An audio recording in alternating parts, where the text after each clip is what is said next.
Now we're going to go live.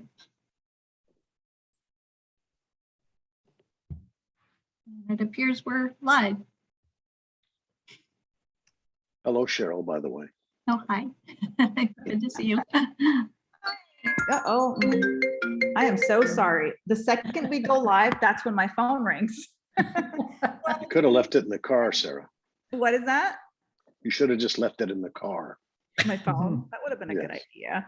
Okay, I'm just going to ring it. Well, good evening and welcome to our South Coast Interfaith family and friends and everyone else out there and who's joining us, whether it's on Facebook Live or YouTube Live, or if you're catching this recording later. We're here today as our we're here as part of our 1 week of Long Beach Gives, which is an annual day of giving for nonprofits in the city of Long Beach. The official day of giving is on Thursday, but throughout the week, the Interfaith Council is creating these opportunities to connect and reach out to our constituents, our members, our surrounding communities, so everyone has an opportunity to hear a little bit about our work and all the people that are involved in the council. So today we are specifically gathered here to explore a conversation that's really near and dear to my heart and where I find myself nearly every day. And that is the idea of finding common ground in a divisive world, operating from a faith-based perspective. And we're going to unpack, that was a lot of words, and we're going to unpack that a little bit more in the next hour. First, I want to make sure to thank our wonderful office administrator who is hosting this Zoom and managing the Zoom. Thank you, Cheryl, so much for putting together taking care of all the logistics for us so that we could just concentrate on having a really fun conversation. Thank you. No problem. Happy to help. Yes. And Milia, well, I think our wonderful and incredible executive director, she had a family circumstance arise, so she will try to join us a little bit later. But I am very excited today to introduce everyone to three really incredible people who I'm so grateful to have the privilege of working with because they help me see things from a different perspective quite often. As I alluded to earlier, all of us here are here today because we find ourselves at this intersection, this precarious intersection of politics, civic engagement, and the expression of our faith. So first up, we have Jane Afonso. Jane is the chair of the South Coast Interfaith Council's Justice and Peace Committee. She is also a leader and organizer in local fair trade movements and in climate movements. Honestly, if I listed all of Jane's activism and leadership positions, we would be here for 30 minutes. I will just say that if there is something important that needs to be said in terms of justice and equity, Jane is smack dab to be found in the middle of it. And so we are so grateful to have her voice, her energy, and her activism leading the Justice and Peace Committee. We also have with us here today, Marietta Fong from, oh, and I forgot to mention, Jane is a member of the First Lutheran Church. And we have Marietta here, who is from Rolling Hills United Methodist Church. And she also works with the Toberman Neighborhood Center to support the most vulnerable in our cities. And what brings her into this conversation is the extensive work she's done in depolarizing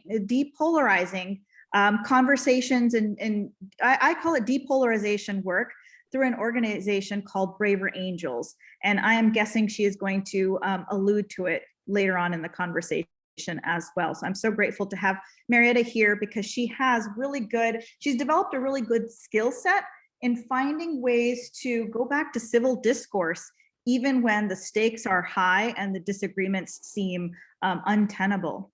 Lastly, we have one of our past South Coast Interfaith Council presidents with us today, Jim Greer from the Church of Jesus Christ and Latter-day Saints in the East Long Beach stake, from the East Long Beach stake, I should say. And Milia and I have missed him so much over the last 2 years since he ended his term. We're always trying to find ways to rope him back into the council. So I'm so grateful that he's able to join us today. He is serving right now as VP of Leisure World's Interfaith Council, so providing assistance to the elderly community there in supporting their faith practice and developing interfaith relationships. And most recently, Jim was supporting the LGBTQ community and allies within the Church of Jesus Christ and Latter-day Saints. So thank you all for being here today. And I'm just looking at our agenda. That was a part. Okay, so we're going to go into doing a little bit of framing. So again, situating this conversation, talking about what brings us, why did we think it was so important to have this conversation? So I want to point out today that we are not attempting to offer a solution to any of the great divisions in our nation and communities today. And secondly, we acknowledge that some very important and needed voices are not present today. This panel, nor the SCIC board, are representative of every valid and significant perspective nor identity group in our country. And as a council, as we promote pluralism in our cities and nation, we are also a work in progress. We continue this work internally as well. And as usual, we invite feedback, suggestions, and ideas from the South Bay, LA, and Long Beach communities on how we can better fulfill our mission and vision. So today we are here simply to share our stories as people who found themselves in the SCIC community, seemingly with some shared values and some similar and shared concerns, yet coming from different personal narratives, different faith lifestyles, and more. And as we all worked with each other over the last few years, we started to be curious about what could it be that has led us all into the interfaith space, and why do we remain engaged? What promise or hope do we see in interfaith engagement in today's world? So keeping in mind those limitations and the possibilities, I'm going to invite our wonderful guests today to share their stories. So I'm going to remind you of the prompt. If you guys can each, and we'll start, this is not the order is completely arbitrary. We'll go Jane, Marietta, and Jim. And if you can both take, 2 to 3 minutes sharing what brought you into the interfaith space and what keeps you here, and how does your faith pull you into civic engagement or social justice movements? And go ahead, Jane, if you could get us started. So I guess the bigger question for me is what brought me back into a faith life at all. That was the real big step. And my piano ended up at a church, and I found some people that seemed to be actually living out what they professed. There seemed to be minimal hypocrisy, and they were doing social justice work. And when I got involved with them, they were involved with interfaith. So as a national church, as a regional church, and as in my local church. So I also, from a spiritual standpoint, it was actually easier for me to grab hold of my faith when I heard people sharing about their faith, and it deepened my faith. So that's. And Jane, the second part, how does your faith relate to your social justice work? How does it animate your fight for justice and equity? Right. So it's, I was interested in social justice before I found my way back to church, and I mostly came from a place of anger, and I was not very effective. And it's amazing how when my activism became grounded in love and acceptance and forgiveness and gratitude, it just changed everything. Oh, that is absolutely lovely. And we're going to have to come back to this idea of operating from a place of love, while remembering that it is important sometimes to dismantle certain things. Thank you so much, Jane. Marietta, we'd love to hear your story. Well, I was raised in the Christian home, and I was drawn to the United Methodist congregation simply because I love their message, especially their focus on justice, service, and inclusion. And so as I've grown in that faith and been active in that church, I just looked for opportunities to serve in the community. And as far as the interfaith connection, it was really in response to an atmosphere of what I felt and many of us felt was an increasing intolerance.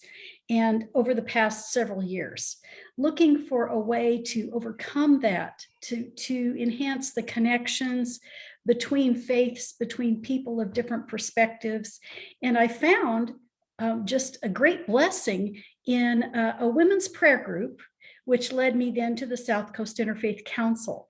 And that's just been really marvelous spot to be. And I stay there partly because of the friendships that are so deep and so meaningful and develop so organically and spontaneously and sincerely from the people who are involved in the council, and the opportunity to learn so much more about other faiths, other traditions, and people who live those faiths and who hold them dear and are very passionate about them, and to contribute to really meaningful work in the community, hand in hand with other people on the council and in other interfaith. That, of course, one thing leads to another, right? So you're working with the council, and then you meet people who are involved and engaged in something else, and then you learn about that activity and that engagement, and it just opens up even more opportunities, not only to be involved, to be engaged, but to learn and to live and to get to know other people and really develop and cherish those relationships as well.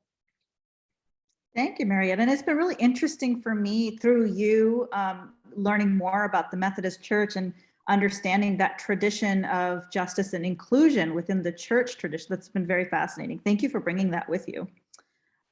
Jim, can you share a little bit from your story? Sure. Well, for some time, I'm a member of the Church of Jesus Christ of Latter-day Saints, what most people grew up calling Mormons. So the church itself has been active in interfaith effort throughout the world, especially in the last 20 years or so. But since 2013, I served as past president, a board member, and now vice president of the Seal Beach Leisure World Interfaith Council. And so we're working among the elderly population.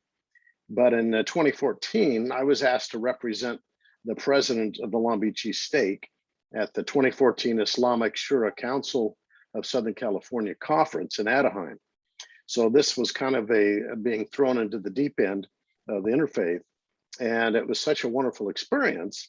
I reported back to him, and I was soon then received a new calling within the church, which was to work with him what we call the Public Affairs Council, and as an interfaith specialist. So that's where I sought out the South Coast Interfaith Council and got involved there as well. So if you're not familiar, Latter-day Saints, we're encouraged to be actively serving in communities and to be an influence for good for social, political, and interfaith efforts. And our overreaching goal is to establish sincere working relationships with leaders of other faiths, to work with them to protect religious liberties and to assist in relieving suffering and improve life and opportunities for the underserved, and work toward positive change to establish and protect the free expression of religious beliefs for all people. So we do a lot of that kind of unnoticed, but over the last 5 to 10 years, that has become more and more an involved program with a variety of different faiths. And so it's really kind of dovetailed into the work that I've done with the council and with the work that I continue to do, both in my community and with those friends that I've developed over the years. Wonderful. Thank you so much for sharing, Jim. And honestly, your church's interfaith engagement and programming is one of the most robust in the Southern California region. And your community really is a force for goodness and good relations. So I really appreciate having the opportunity to work with you and your community in the last few years. So a couple of us, we started hashing out, because this, this is such a unique space to be in, right? A lot of us are in civic engagement spaces. We might be in social justice or political spaces. And then we have our traditional faith spaces. But this space where we are bringing together our faith identities with our activism, with our politics, it's pretty, it's full of unanswered questions. There's not a template to follow.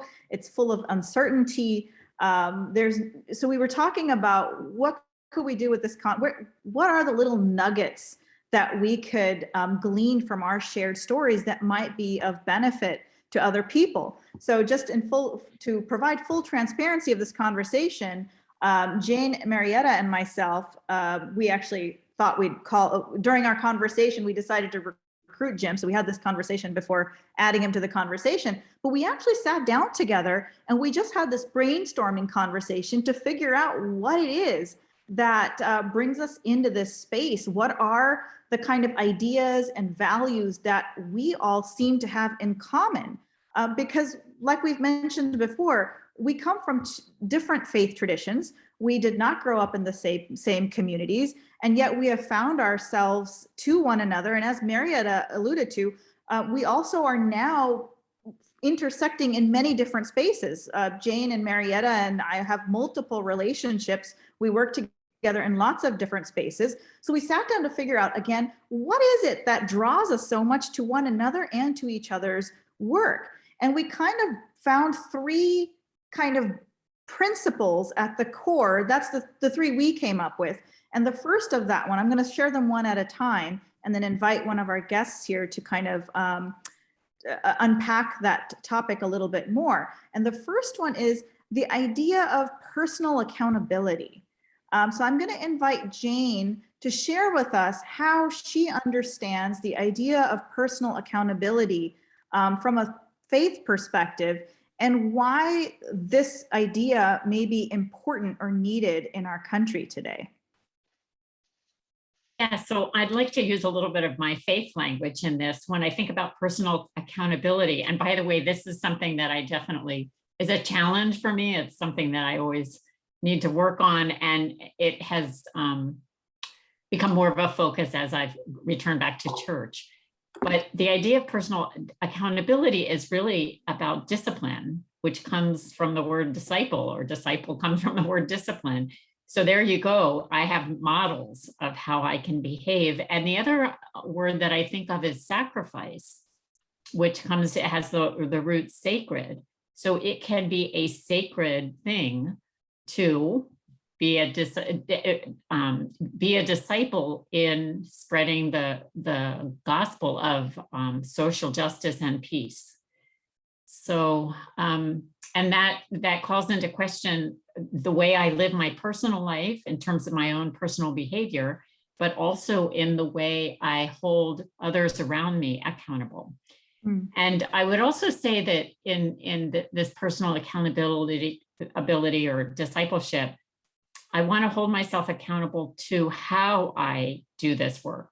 So how I lead from a position of servanthood and service, and elevate those that are the most vulnerable and follow their lead, and remember that all issues are interconnected, and bring a feeling of peace and nonviolence in my communications with others.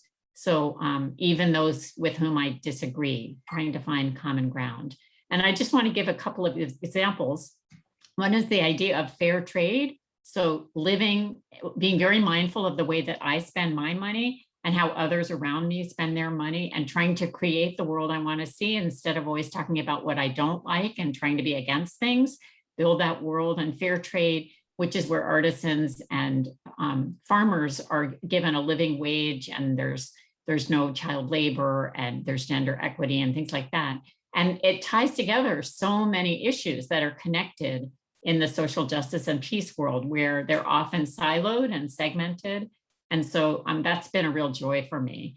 And the other thing is respecting the Sabbath. In other words, resting and making space for the divine and for prayer and things like that. And of course, our Jewish friends do that very well.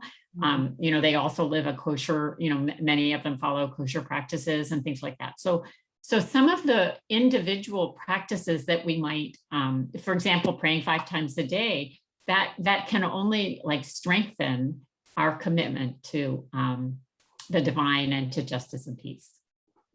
Thank you, Jane. And the word nonviolence, that's really ringing in my ears right now, because I'm thinking about some of the spaces that you and I have worked together in, where there is anger, there is frustration, because those who might be in positions of power or the systems in which we function might be unfair. They've caused us harm, and then you're angry. But when we react to that violence with more violence, is that really effective? There's an organization did a program on nonviolence last year, and I decided to participate in it during the day. And I remember having the thought in my head, but is this really going to work? Like, is it really going to work? And then remembering that quote from Martin Luther King about how only the light can drive out the darkness. It takes a lot of bravery not to respond to violence with violence. So you shared so many good things in there, but I'm going to invite someone else to comment before. Yeah, so just it brings a lot of strength too. So think of Gandhi, and I'm going to kick in something, Sarah, because I think Jane has really pointed out a lot of really critical, really essential things in the faith, not only of the Christian tradition, but other traditions that are really similar. I know I'm going to go back to the prophet Micah in the Old Testament that I think we're all familiar with, and talk about personal responsibility when the saying was, "What does the Lord require of you?" And that was to seek justice, to love mercy, and to walk humbly with your God. So that's gone way, way back in the early traditions. And then to take it even farther forward to Jesus's teachings in the Christian tradition about looking for the least, the last, the lost, the oppressed, to free the captive, and to all the parables that he had of justice and compassion and humility and relationship. And really, the only thing that I remember him being especially angry about or critical about was hypocrisy and self-righteousness. And he talked about looking at the stick in your own eye before you criticize the speck in someone else's. So those are some of the basic things of our faith that keep me going and keep me thinking about social justice and service and inclusion and compassion and mercy. Thank you, Jane. Marietta, I don't know if you noticed, but you used the word humility twice. And that word humility, we don't hear that word very often anymore, right? We don't, and same with the word servant that Jane brought up. But if you're in service of others, you're in service as a servant, right? And that is a humble with humility. That I really, and as a Muslim, that really resonates with me, because the word Muslim and Islam comes from the idea of submission, submitting yourself, submitting your ego. It comes through, it's rooted in humility, which I think is really important to remember when, like Marietta pointed out, before you call out the other person, holding your own self accountable. Because of course, I have the most influence over myself. The place to start change is with my own self. And like Jane said, those small decisions, which chocolate I purchase. I always bring up chocolate because that's one thing I struggle with. But yeah, my decision of purchasing a chocolate can have a ripple effect on people around the world. And it all connects. Anyone else have anything they want to add to the idea of personal accountability? Okay. So I could add, hold on, that when you speak about the prophet Micah, he doesn't call me to walk humbly, do justice, walk humbly, and do justice, love kindness, and walk humbly with my God. He calls us to do it. So we do this in community. So that's just another dimension. Yep. There is so much more that could be said about this topic, about beginning with personal accountability. I keep bringing up this book, Crucial Conversations, and it's a book about how to have dialogue across real conflict. And that's one of the points it makes, that you start with your own self first. We only have control over our own language and the way we speak and engage with other people. And from a lot of the other work we've done, one of the things that I find frustrating is we've resorted to a nationwide discourse of a lot of name calling, right? If I disagree with your behavior, I use a really inflammatory term, and the goal is to shame you.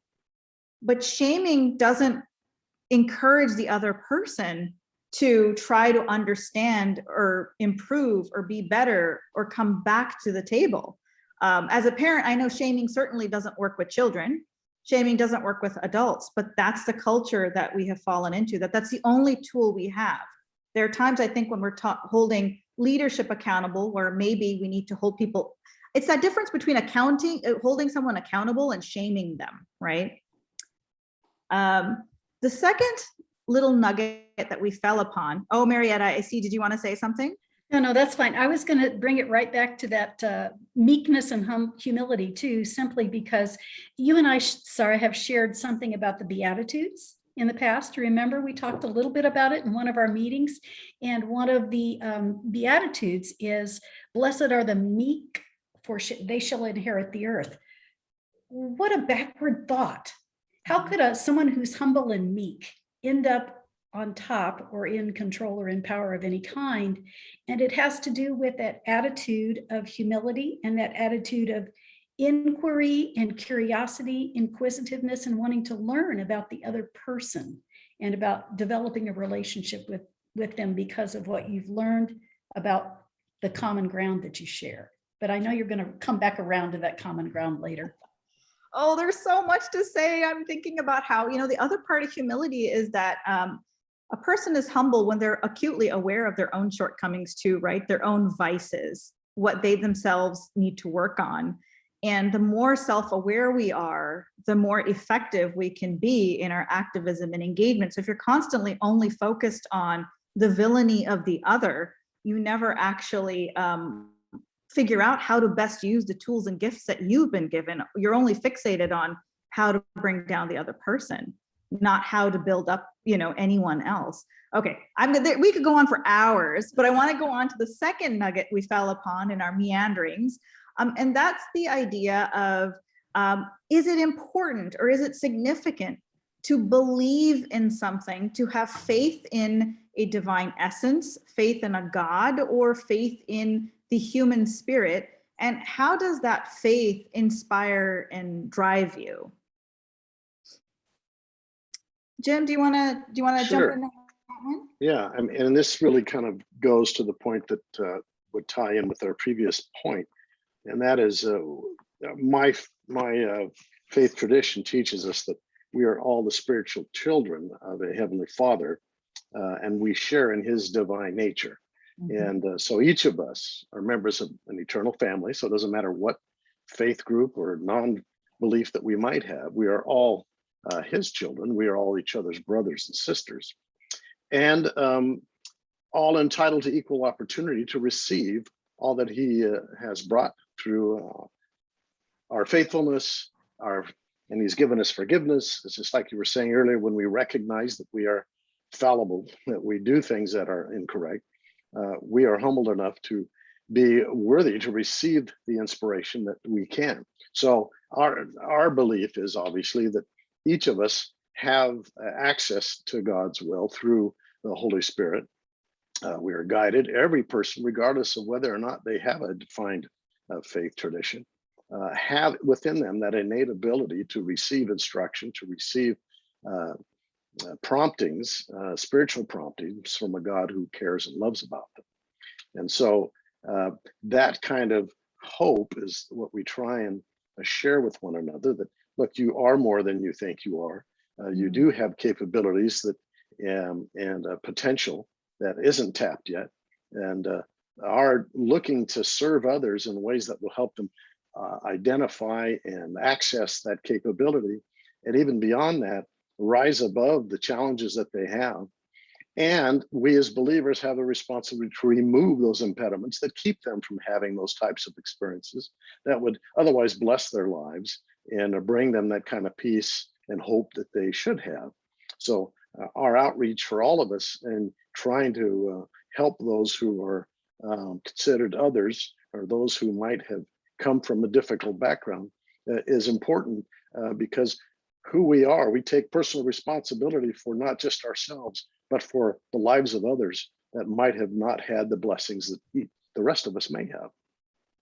Jim, I just want to make sure I'm understanding this correct, because this is mind-blowing if I'm understanding you correct. What I heard was that you support and serve other people in order to facilitate, accompany, others in discovering the miraculous nature of their own spirit, developing or discovering the magic that they all possess within their being. Is that what am I understanding correct? Yes, it is. And it goes back to that divine nature that I mentioned. I mean, we have a common spiritual DNA, I guess you could say, with our Heavenly Father.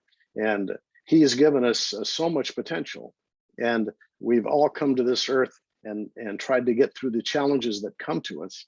And many of us have been blessed to live in countries where we have the freedom to do these things.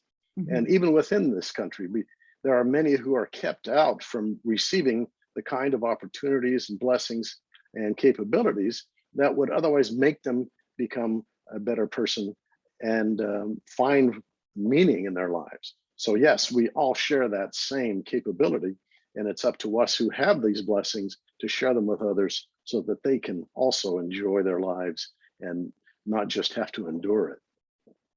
Imagine that if we approached every human being with that attitude. Wow. Marietta, Jane, did either one of you want, I mean, that was a lot. Powerful. Yeah, it's reminding me, I started studying the Quran about 4 years ago now. I can't remember, 5 years, something like that. And I came across these passages that had never been lifted up during my Sunday school experiences. But one of them in particular described how God created human beings out of in some places it says earth, dirt, or clay. So something very humble, very ubiquitous, ordinary, humble, right? I think I said that twice now. And then while we are in our mother's womb, that God blows into each of us of the divine spirit. And I was my mind was blown. I mean, for what it means about me and what it means about each one of you, right? Imagine if every single time we encountered another human being, if we were acutely aware of them being carriers of the divine essence. Each human being, so according to Muslim thought then, each human being is like one refracted ray of the divine essence, right? And so truly, and I think this goes back to some of our Eastern religions, to know God would be to know one another, right? Through each person, we capture yet another glimpse, another spark, another reflection of the divine essence. And if only we could learn to treat each other like that and see that in one another, especially when we really get on each other's nerves or cannot see the humanity in one another anymore. But yes, I think and then I think about, for friends that may not have a faith tradition or may not believe in God, I think, and I hope we can bring someone, an atheist, into one of our conversations. We get some great follow-up conversation here. I think people still share that there is something miraculous about the human spirit, right? The combination of our thoughts, the ingenuity, all the possibilities that human beings carry. It's miraculous. Our nature is miraculous, and there's so much hope and possibility there, right? So Jane, Marietta, anyone else want to add before I move on to the next one? I think really, in a way, Sarah, you've given us the perfect segue to the third nugget, which we talked about being common ground. Because just as Jim described that divine essence within each individual, I think really looking within and seeking that connection to the divine and to the holy within each of us is something that I'm learning we all have in common. I think that's really central to the faith that I've seen in almost everyone that I've met through the Interfaith Council and others too. That my faith tradition shows that that humility and that faith and hope are intertwined, and common ground doesn't really mean abandoning your position or saying, oh, we all believe exactly the same thing. We see everything from the very same perspective. That's not the case. We all are individuals, and we all have been given reason, experience, and experience different traditions, and maybe come at scripture and other things like that from different perspectives and in different ways. And that leads us to maybe go about that journey of seeking in a different way. But it doesn't mean we're not all looking for something very, very similar, and that we can't be helping each other as we go along and as we journey through there and find not just the differences. Differences really enhance things, don't they? What would the world be like if all the flowers were the same color? What would the world be like if all the birds sang the same song? This diversity and this difference is just a part of the beauty of creation, but the commonality is the essence. The commonality is the critical part of what we need to find on our journey to help each other along the way. Does that make any sense? Yes, it does. Thank you, Marietta. Jane or Jim, for you both, why is finding common ground important? And how does your faith call you to finding common ground? Well, I was thinking about common ground and trying to see how we define it. I think we've seen in the last several years this zero-sum thinking erodes the social and political fabric. It negates the notion that common ground is even possible. And so my faith acknowledges that our common spiritual heritage is the starting point for all understanding between people. We needn't to be of identical belief systems to share commonality of purpose. And I think if we can get beyond this competitive mindset that's kind of saturated our political and social discourse and realize that our role isn't to dominate one another, but to find a way that we can not only coexist, but work together in giving and providing the blessings of life to everyone that we feel that we might have earned. We all tend to think that I've done it myself, when in fact it's God's grace that blesses us with all the things that we have. And no matter what we do, we can't repay him for what we've received. And we realize that, well, you know what, he's given us enough that everyone can benefit.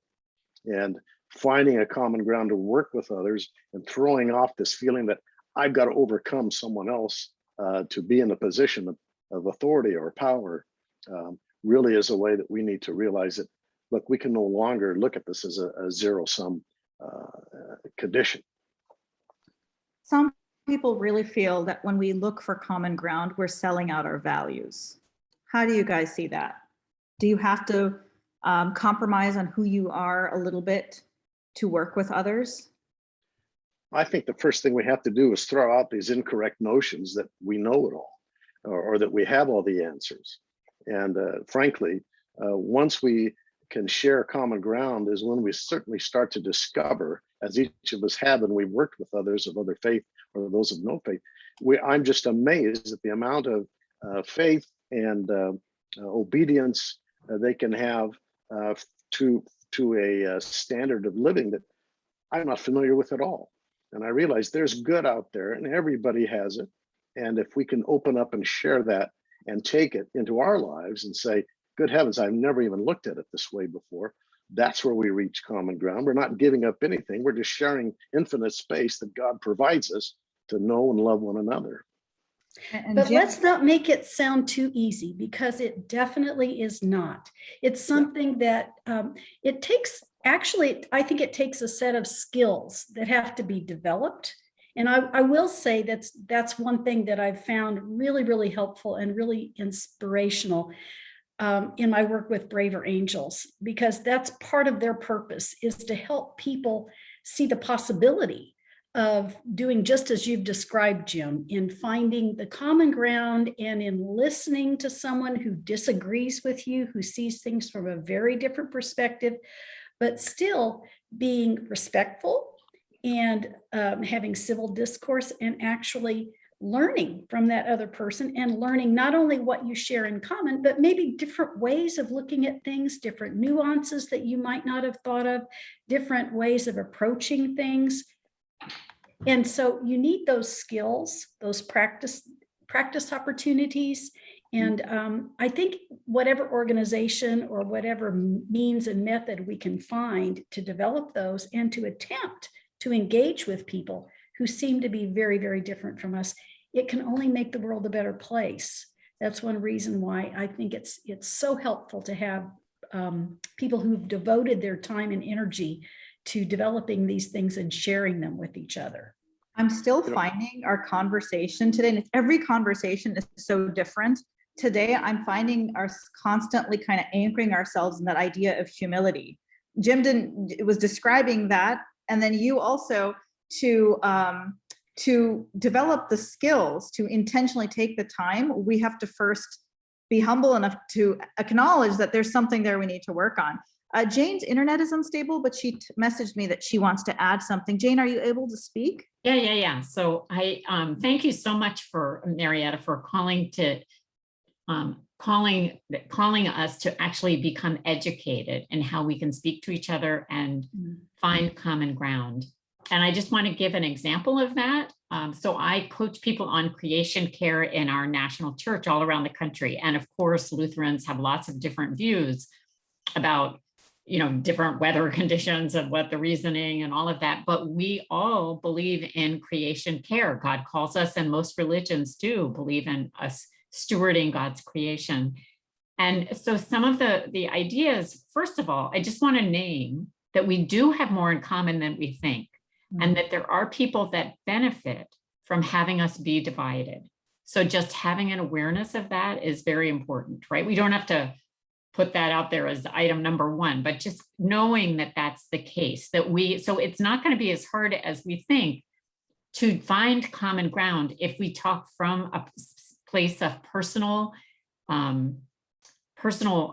experience and personal hopes and dreams of what we'd like, because there is lots of commonality. We all want to be safe, and we all want to be able to enjoy God's beautiful creation, and we want our children to be able to have opportunity and things like that. So it's very important when you're trying to connect to someone to find out what they care about and then talk about the issue in those terms, right? So in other words, treating them with dignity and compassion and interest, curiosity. So that also requires really knowing yourself and what drives you, like being able to keep your ultimate goal in mind, because what happens is people get fixated on making the other side lose or winning themselves, versus their initial goal might have been something different, right? Like, and if we're going to get divided on just verbiage, I like what you've lifted up here, that your church, you seem to have taken the time to find language that would bring people together to get the same task done, but perhaps remove that, whatever negative feelings certain words might carry for groups of people. But I wanted to share a story with you guys. So a few years ago, I started developing a relationship with Rabbi Rebecca at Temple Menorah. And we were initially brought into communication because she was putting together an interfaith women's panel on the story of Moses for Passover. And so we were going to sit down and look at scripture from the Quran and the Old Testament together and retell the stories from the perspective of the women. So we were also doing something, we were really going out of the box here, right? We got to look at the scripture from fresh eyes. And we came together side by side, we came to this, we were comparing our stories, the way the story of a prophet might be told in the Jewish tradition, in the Christian tradition, and the Muslim tradition. And we started off in our early engagement focusing more on the commonalities that both of us held, right? It turns out we went to the same college, we graduated in the same year, we got married around the same time, and we have kids nearly the same ages. So our initial relationship was built on, at the end of the day, we kind of are worried about the same things, our kids being healthy, our kids being happy, right? Once that relationship, once we saw each other as fellow human beings, as sisters, people that we deeply cared about, then we kind of had that relationship confidence to kind of go into, okay, why is the story told this way in your tradition? Why is it still told this way in my tradition? And we came up with this, where we landed was, and it's this humility piece. I wasn't there during Prophet Moses's life. I wasn't there for Jesus's life or Muhammad's life. None of them. We're all relying on he said, she said, he said, she said. The he, she could be God, of course, and through scripture, but we're all just using our very best reasoning and understanding and judgment to find nearness to God. But it's all really guesswork, right? And so we started talking about how maybe the differences in the way two traditions tell a story tell us more about the time and context in which revelation arrived, right? The Jewish community was dealing with a certain social political context. So maybe the story of a prophet was understood in a certain way. And then you fast forward several thousands of years and you get to the Muslim community. And when the Quran is being revealed to Prophet Muhammad in the 6th century in Arabia, so a very different social political context, maybe those differences became a point of real interest for us because we realized that the differences in the way the same story was being told us something about the stories of our people and what they were experiencing at that time. So point being, if you can build that relationship muscle first, really love one another as fellow human beings, the possibilities are, and then for anyone that's wondering, we do have very difficult conversations at times. We do talk about really protracted conflicts on Earth. It doesn't mean we've solved anything, but we're able to have genuine conversations. And I want to come back to, again, this Crucial Conversations book. I can't recommend it enough.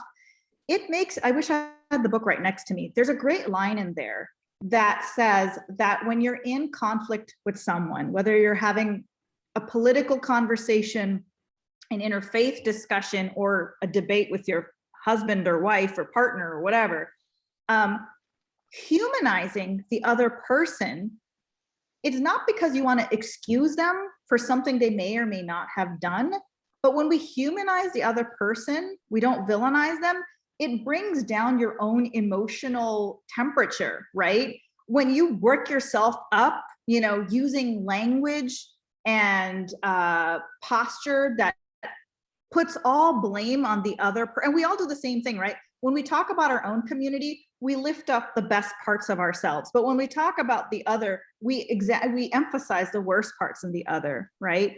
But if we take that time to humanize the other person, it brings down the temperature in our own hearts so that we're able to be more present in the conversation and engage more productively. So again, that book, I just love that book. And follow up to what you were saying, Sarah, I think, love is the only starting point from which we can begin to accept those with whom we disagree or whose lifestyle we may feel is not acceptable. Our responsibility as believers is to acknowledge our spiritual siblings, those who we are spiritually related to, which is everyone, and who are as worthy of God's love as we are. And I think that's kind of what happens. And I think often we're thrown into situations. I was in the LGBTQ effort. Here I was dropped into a whole community that I was not familiar with. And suddenly I had to drop preconceived ideas and beliefs that I had and realized that, holy cow, these are people who are dealing with a very difficult topic or a difficult lifestyle over which they really had no control. And once you're dropped into that new experience, you suddenly are forced to do just what you were saying, recognizing that I really need to get better at listening, active listening, in sharing feelings, and not just letting someone talk, but actually feel what they're saying. And in these kinds of experiences, even if it's an argument, if we can not take offense at what they may say and listen to what they're saying, often we can take, especially in the political areas, we can take what they say and not react and immediately say, all right, what is it that I'm missing here? Why can't I understand the way that they feel? And the point is, it doesn't matter so much what solution we come up with, as long as we've opened that to dialogue, so that they can then, like you were saying, calm things down, bring it down to a level that you're suddenly sharing deeper feelings rather than just reactions. then we can be better examples to them and they to us on how we should be approaching the differences that we're trying to solve. And that's such a big and important point, that it might not be the solution, the mechanics of the solution that matters most, but it's how people feel and whether they feel included and related to. That's what really matters most of all, right? Right. Right relationship. Mm-hmm. Mm-hmm. Do you want to define that a little bit more, Jane? I guess I know it when I feel it, right? And I know when I am not. What does it feel like? Well, it feels like it feels like I'm loved and the other person is loved. Mm. And does it necessarily matter if you're falling on the same side of a conflict? No. It doesn't, right? Yeah. Yeah. Yeah, and Sarah, one of the main questions that we had tonight was how does a person of faith approach a situation where there's division and there are conflicting ideas and so forth. And I think really when you get down to the essence of almost every faith that I've encountered, that idea of love is central. I remember there's a passage where someone asked Jesus, what is the most important of the commandments? And he said, love the Lord your God with all your heart, with all your soul, with all your strength. And the second is like unto it, love your neighbor as yourself. All the rest flow from that. So he really defined that as being central to the whole idea. And then also in a letter that was written to the Corinthians, he said, though I may speak with bravest fire and have the words to all inspire, but not speak from love within, it doesn't mean anything. So I'm paraphrasing, of course, but it's just saying that all your actions, all your all your wisdom, all your efforts, if they don't come from a spirit of love, and as we've been saying, spirit of humility, then they really can't be effective. So if we as people of faith, approach a conflict or a difficult situation from that spirit of love, it really influences how we engage with each other and what the outcome will be. I would say that we are slowly forgetting how to love. I think we have fallen into the habit of conditioning our love. We can only love someone if they're a reflection of ourselves, if they live the way we live, if they believe the way we believe. But if we look in any of the stories, whatever scripture, whatever tradition you're looking at, the examples that are lifted up accentuate the fact these prophets are sages. They were brave in their love, and they loved without limit and without distinguishing between themselves and the other, right? So, okay, I've been married for 17 years, and marriage is not easy. I think some of you have been, Jim, I think you've been married a long time too, so you know how difficult it is. We've all experienced some degree of marriage. So my husband and I were exploring, how to improve things, and we're reading this book, and this concept really applies. And I had never thought about it before. The idea of enmeshment. Is this something familiar to you guys? Okay, so enmeshment is when a person's sense of self is tied to the other person, you're enmeshed. So if you and your spouse, and it's not just for spousal relationships, actually it's more common, it's also talked about in the parent-child relationship as well. So I can only be happy if you're happy. So if you do something I disagree with, that's a catastrophic problem. Now, anyone that's been married knows you can't possibly ever agree on everything, right? It's just not possible. So the idea is that enmeshment creates the situation where you cannot be intimate or close to people that are not duplicates or replications of your own self. And so in fact, your own sense of self ends up also insecure, because you're constantly looking for affirmation from the other person. They have to reflect back your lifestyle, your choices, your beliefs, and your values. Otherwise, you fall apart. On the other, I was just going to say, Sarah, then follow up to what Marietta was saying earlier. We understand what Jesus said, But I think what he did was even more important.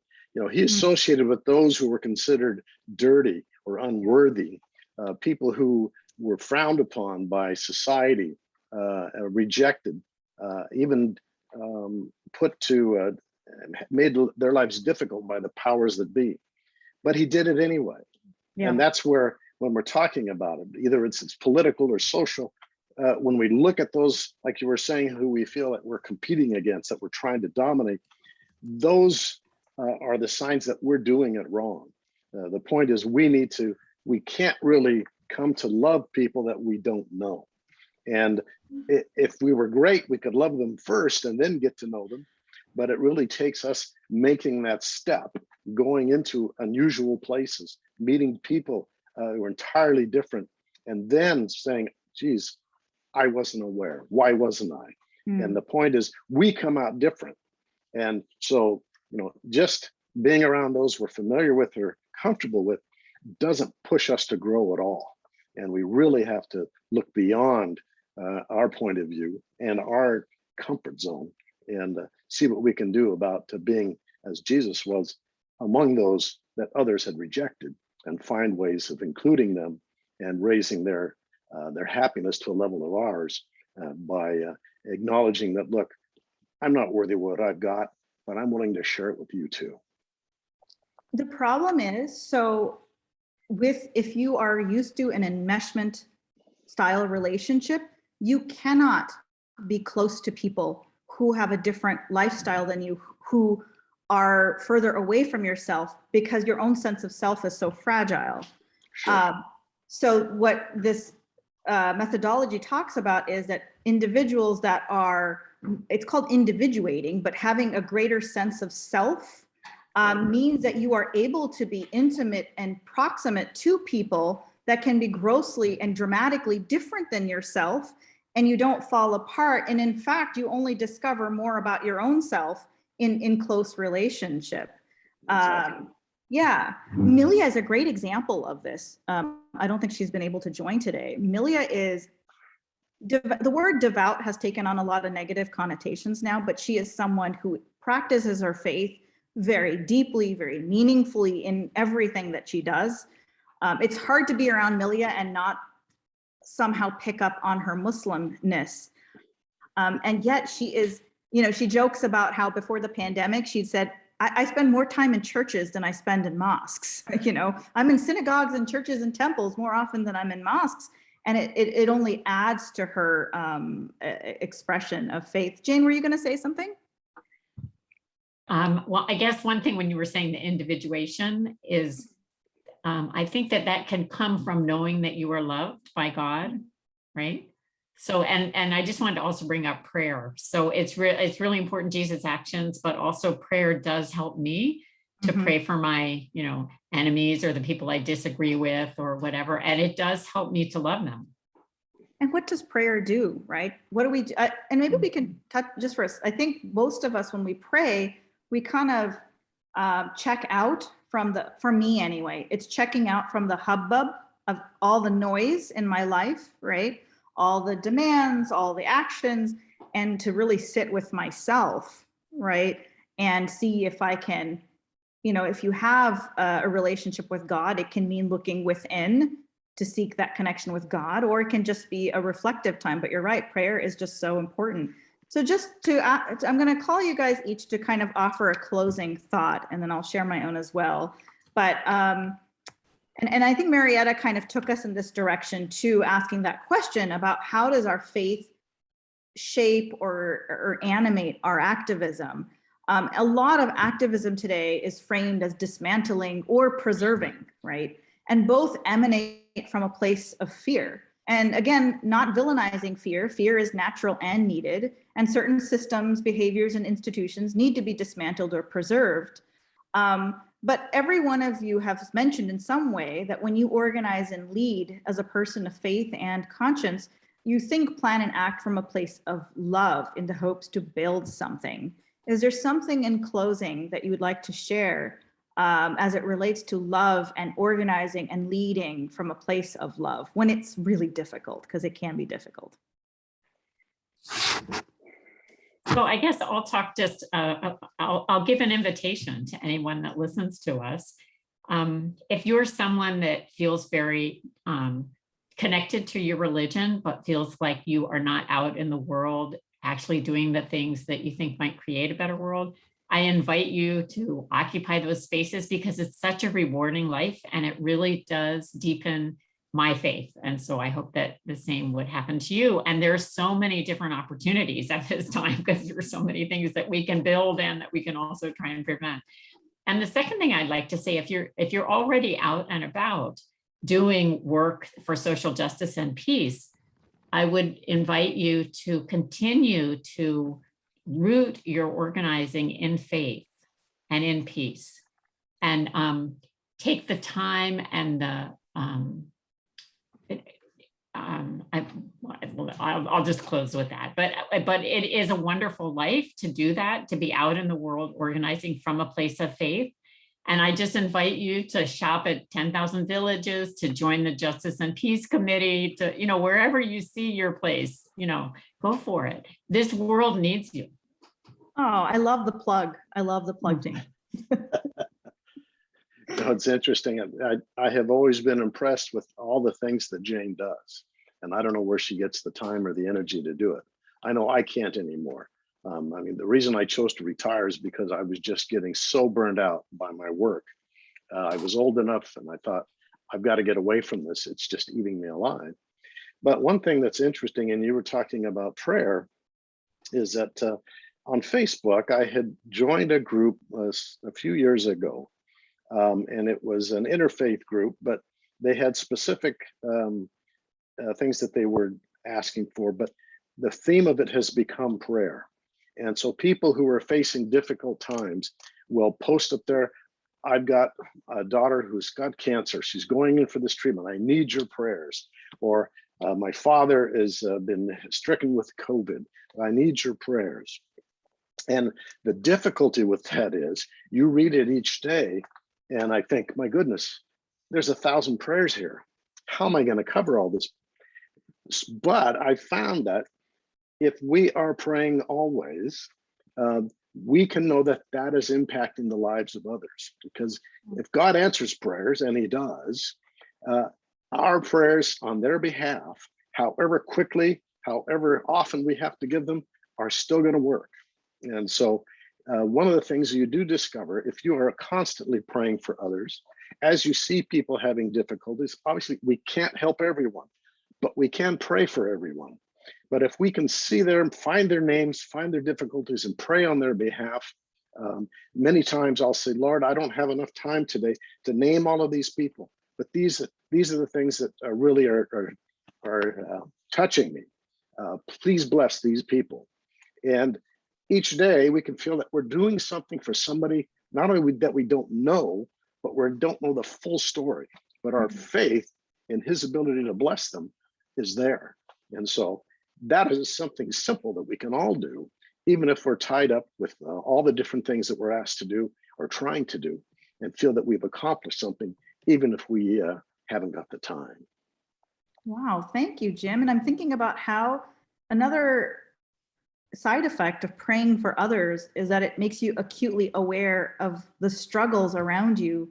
It reminds you that other people are going through a lot, and maybe redraws your focus from dwelling on your own issues and own struggles, which can be paralyzing at times, and shifts you into someone who's able to be a friend and an ally to do something. So thank you for that. Exactly. Mariette? I'll build on that directly too, because sometimes when you are aware of all the burdens that people carry, it can seem so overwhelming.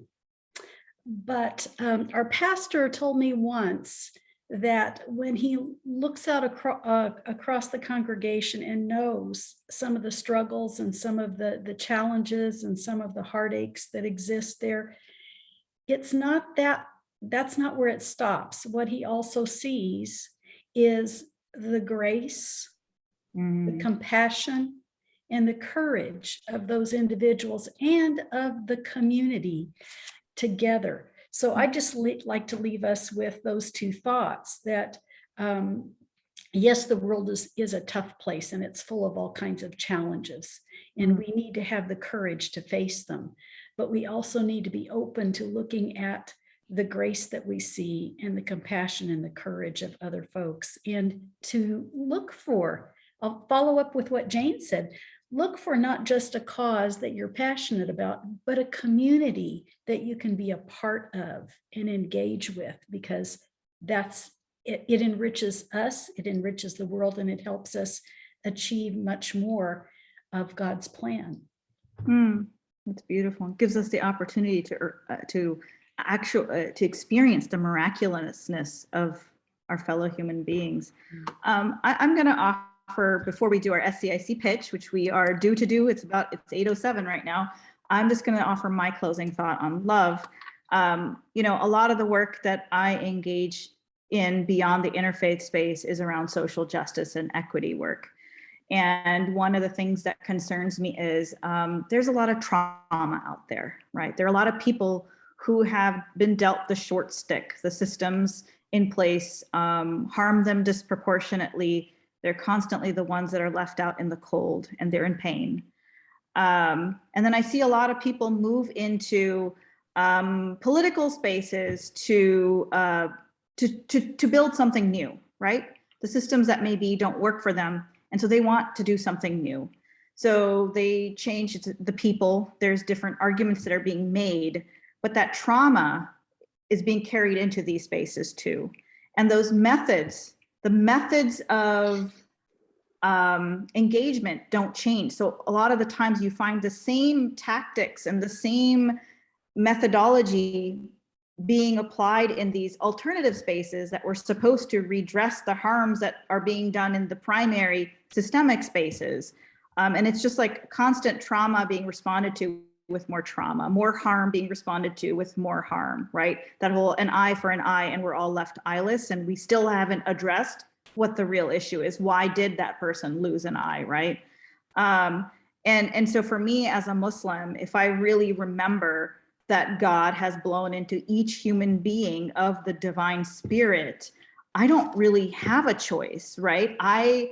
How could I not love a being that carries of God's spirit, right? I'm called to love the other, even when it seems most difficult. And in those moments, it's where I learn the most about myself. Why is it? Like, you know, those moments where you're like, God, this person's really hard to love. I'm really having a hard time right now loving this person. Why am I having such a hard time? I learned the most about myself in those moments. And I hope better learned how to actualize the most miraculous or the better parts of myself in those moments. But I want to thank Jane, Marietta, and Jim so much for being here with us today. This is a crazy week for us. We are going live 3 times a day. Really, we cannot thank Cheryl and Milia enough for all the amount of work they're putting in, creating flyers for each program, making sure that the speakers and participants are lined up, having the Zoom room set up. So thank you to Cheryl and Milia for all of that work that you're doing. I hope that you guys all take next week off. That's my prayer for you right now. I want to invite all of our SCIC community, our allies and beyond to join us throughout the week. Tomorrow is day 2 of our Long Beach Gives program. We will have so every day we have 3 programs. The morning programs at 9 a.m. and the theme is some sort of meditative practice. And then at noon for the next 2 days, we have cooking sessions. And we have in the evening at the 7 o'clock time slot, we have some sort of music. Except on Thursday, we have one of our signature SCIC programs, Religion 101, which Jim Greer actually used to be the chair of that program before he left it. He left it in the very able hands of James Light, who's just done a wonderful job shepherding that program. So tomorrow, if you're able to join us at 9 a.m., we have a Muslim woman who will be leading us in a recitation from the Quran and sharing how that is something that brings her peace. That's at 9 a.m. You can join us at 12 noon. We're going to have lunch with one of our past presidents, Dr. Rainey Ghosh from the Southern California Hindu community. She is going to be sharing one of her personal family recipes, and myself, and Pastor Reverend Steve from Pacific Unitarian Church will be gabbing, trying to be helpful to her as she cooks, but we'll see how helpful we are. And then at 7 p.m., we have a really exciting program that's being chaired by Dr. Tony Lee of the Baha'i community of Manhattan Beach. It is called the SCIC Spoken Word, Visions of a Hopeful Future. So there'll be poems, there'll be spoken word from individuals from all sorts of faith traditions and practices. If you're interested in participating, there's 3 ways to participate. You can join on Facebook or YouTube Live. Thanks to Cheryl, we now have that capability. So you can find us there at those 3 time slots, 9, 12, or 7. Or you can also participate in the Zoom room itself by clicking on the flyer and RSVPing for the program. Then you get to enter the room, and we're going to go ahead and let our guests now. I see we have a couple people in the room to just chit chat with us for a little bit. And if you are able, it's been a tough year. Honestly, Marietta and I both sit on the executive committee of the South Coast Interfaith Council, and it's been difficult reinventing ourselves through the pandemic. What we do is a lot of community building, relationship developing, and that's hard to do when you cannot meet in person. But our communities have been so generous, and it's been so inspiring to see the people clicking and making donations. So if you're able to today, please consider donating and supporting this work. If you found some benefit in tonight's program, or you're inspired by something else during the week, I invite you to, again, it's the link to donate is on that flyer, which we'll repost to our Facebook page. Cheryl, am I forgetting something really? I don't know what we would do without Cheryl. She keeps our heads on straight. Am I forgetting anything? Nope, you did a great job. Thank you. It was a wonderful program. Awesome. Thank you, everybody. Monik and Ronald. Ron, did you want to unmute and say hello and share any thoughts you might have? And Jane, Marietta, and Jim, if you guys need to log off now, you are more than welcome to do so. You guys have been very generous with your time. Thanks, Sarah. Thanks, Jane. Thanks, Marietta. Thank you all. This was wonderful. Yeah. Thank you all. You guys are just, Hi, Ron and Monique. you guys both Yeah. you all bring in so much into the conversation. Thank you, Cheryl. Maybe they've stepped away from their computers. Yeah. Okay. Well, thank you everyone so much. Have a wonderful evening, and I hope to see you all later in the week. Bye-bye. Bye. Bye.